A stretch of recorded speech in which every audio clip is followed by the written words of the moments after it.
Your question is, how should you use discrimination of these higher influences without losing a foothold in this world and becoming detached?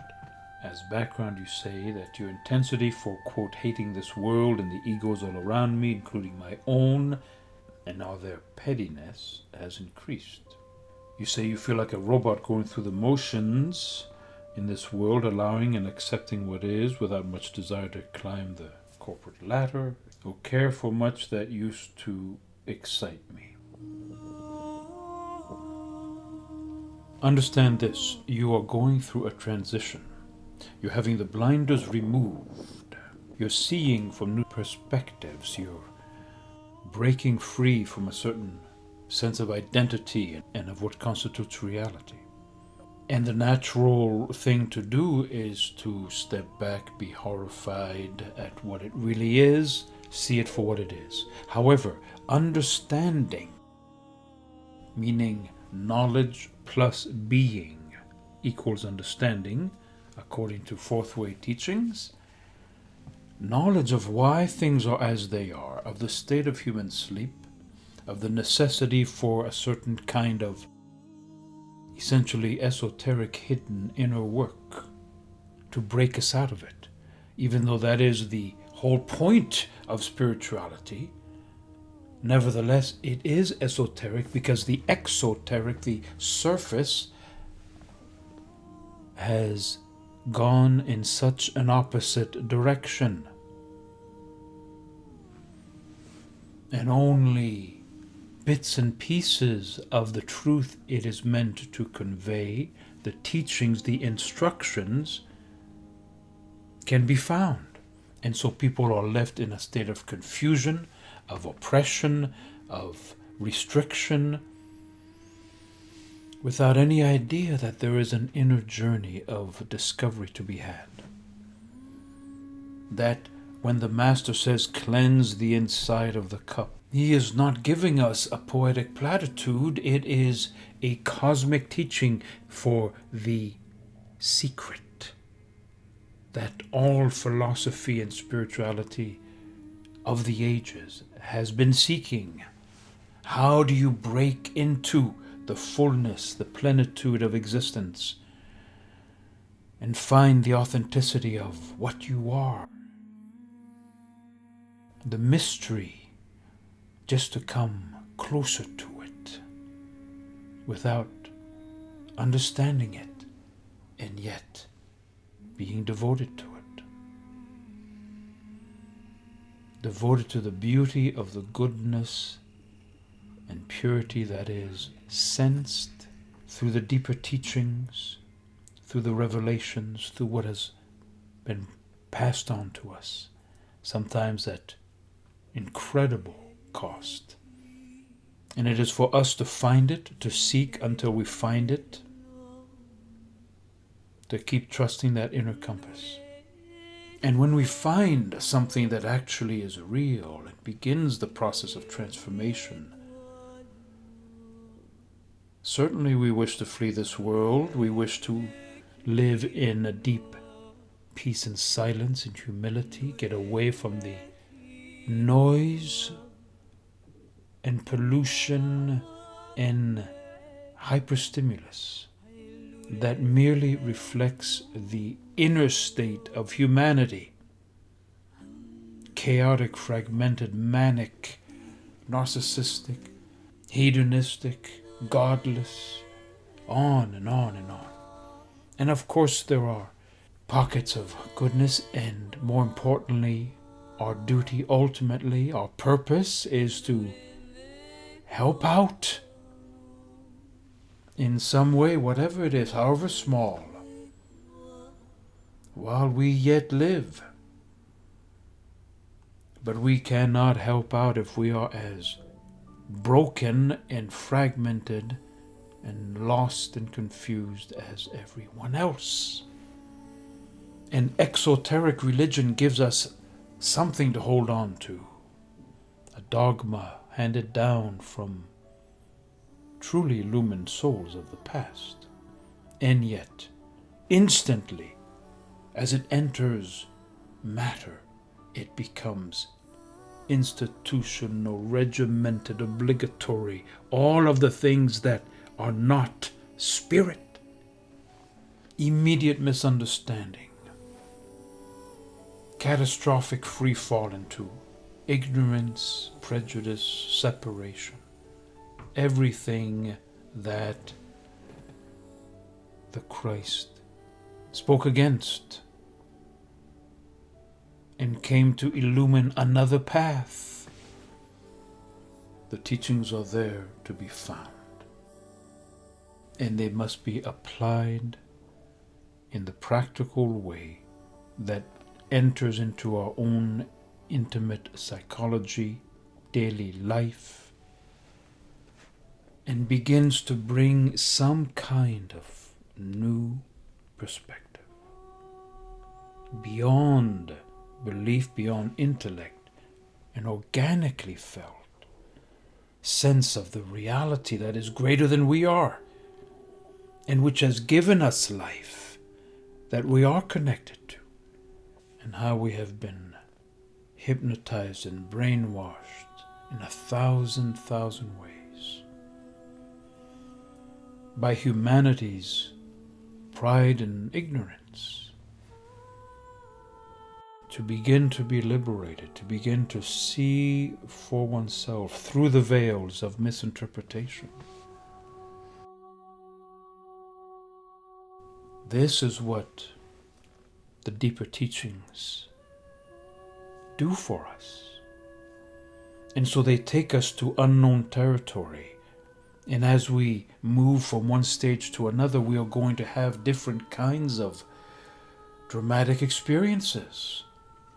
Rejection of this world, truly called out of it, to breathe the air and the wisdom of a vaster world. And perhaps we stay there for a long time, or perhaps it is just enough to give us the insight, motivation, burning desire to go back into the world of sleeping humanity and do what we can. Triage, even. Bring something of that other world, of that higher wisdom, of that greater truth into the human condition, that someone may find healing, soothing, peace, illumination, liberation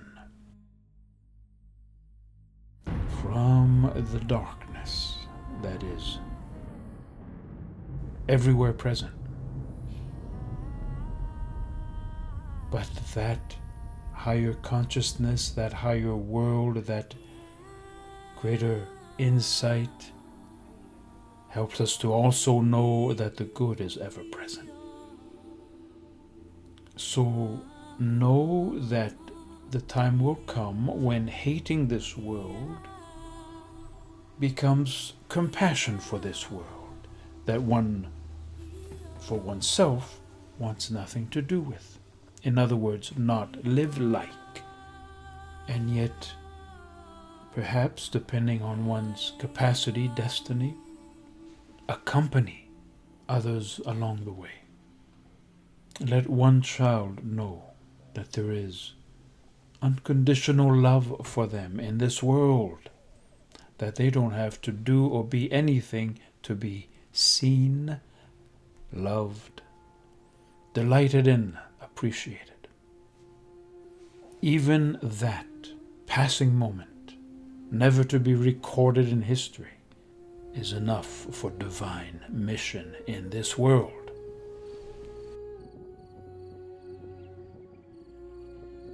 So you go on to say you feel like a robot.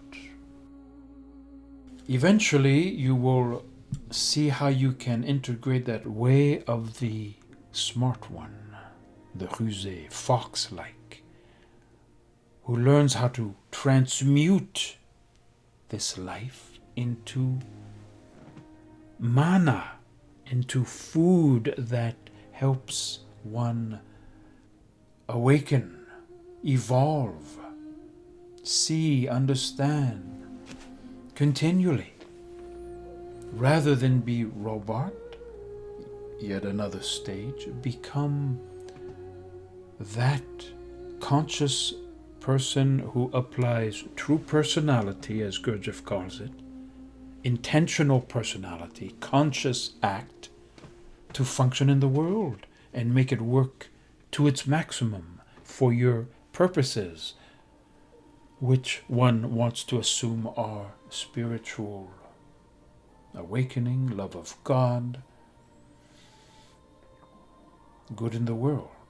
But good in the world is complicated. You have to live, you have to pay the rent, you have to work with others who are not interested in the good for this world. And so you move about with this knowledge of sleeping creatures, of black holes of selfishness everywhere, of terrified people, crippled people, of systemic trouble, because everything is rooted in godlessness or simple ignorance, simple confusion of this three-dimensional world with ultimate reality. So don't be a robot, be a conscious presence. Make use of it for yourself. Use the conflict for food for understanding yourself and the other. Use moments of presence that bring beauty into your space, regardless of what circumstance you're in. Be creative. The art of personal transformation. Maurice Nicole, who would leap out of bed excited to meet the day for these opportunities. Or, in the more religious, shall we say, approach, the delight to encounter spirit, to hear from spirit, to witness spirit, to commune throughout the day, overcoming one's distractions, one's reactions, one's automatic tendencies, to find those vivid moments full of the greater life, luminous, shimmering. It's all there to be found. We have to be conscious, we have to be open, we have to be free. So don't let this higher knowledge lead you into a direction that is shut off from that kind of delight and openness and spontaneity and creativity, and using the most bleak or ordinary thing or negative thing for a higher purpose. Alchemically live the moments of your life. Be the alchemist. Transmute. Turn friction into fuel for consciousness. This is what we get from Gurdjieff, from Fourth Way, and ultimately from the ancient teachings of Christianity, contained in the Philokalia, contained in the teachings to the monks, the ladder of divine ascent, the great names of our mother tradition. It's there to be found. The trouble is, once you enter those waters, then you find people with robes and funny hats, and it gets confusing. Of course it does. And that's part of our work, to get through the confusion, to figure it out for ourselves, ultimately. That's what we've been given this mind for, this heart for. And we are spirit-led as we stay true to that inner hunger, inner need, inner nostalgia. You say as you look away from this world, you're discriminating more influences upon you. You don't get caught up in the drama of wars, politics, arguments, even leisures. That's non-identifying. You say these higher influences are without question more fine yet confusing So I want to spend more time sitting them out to make sense of them. So keep it simple. Don't try to make sense, just try to experience. Just make yourself available. Take those moments of silence, those walks. They are life-giving, life-changing. Those moments dedicated to simple quiet, simple silence, simple receptivity, simple presence. Let these higher influences tell you what this is all about. Feeling, sensation, goosebumps. When I am weak, then I am strong, says the first mystic of Christianity, St. Paul. Ultimately, yes, you will be putting it together for your own understanding holistically, but let it wash over you. Open the door and let yourself be found, says Carl Friedrich Durkheim. That's it. Take time to let yourself be found. Be in a state of listening.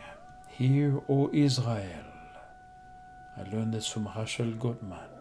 The Sheema, the daily prayer. Hear, listen.